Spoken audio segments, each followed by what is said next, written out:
I guess I want to talk a little bit about my drinking today.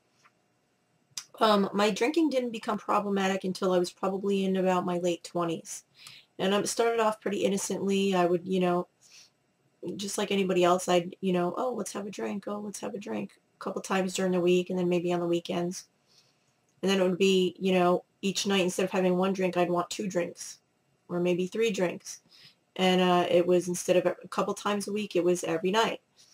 And I had gotten help for anxiety problems. I have OCD and agoraphobia.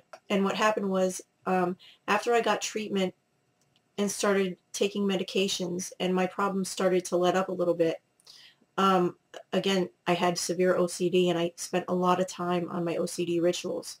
So once I was taking medication and the OCD rituals weren't as bad, I found myself to be extremely bored. And drinking was a way to make things funner. It made the boring more fun, and it just made time pass by a little faster. So where at the time I was drinking, after my boyfriend got off of work, he would make me a couple drinks, and we would drink like that. I got to the point where I would start drinking in the morning by myself. I'd start drinking vodka, and I'd pour like maybe 4 ounces into an 8-ounce glass and then mix the rest with soda. So it was big quantities. It was by myself from morning until night. And at first, no one knew how badly I was drinking. The problem with me is that when I drink, I don't puke. So I would drink until I either blacked out or passed out.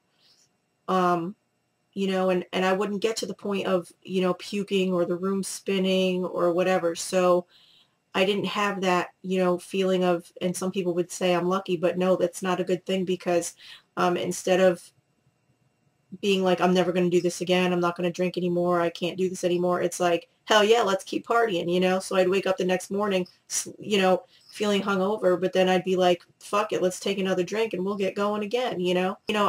Finally it started pissing my family off and my boyfriend off, and but I didn't think it was that big of a deal because it's not like I was driving. I already wasn't working, so it's not like I was shirking my responsibilities at work or something. It's not like I was dissing my kids because I didn't have any, don't have any children. So I wasn't really shirking any responsibilities, and I wasn't, being reckless or, well, by driving or anything like that. So I really didn't see why they were getting so pissed off at the time. I couldn't see it, but obviously later I could see it. But I was spending so much time in sort of a drunken stupor that finally I got sick. But I was in such a drunken stupor that I didn't realize how sick I was. And come to find out, I was deathly ill with pneumonia. I mean, I really almost died.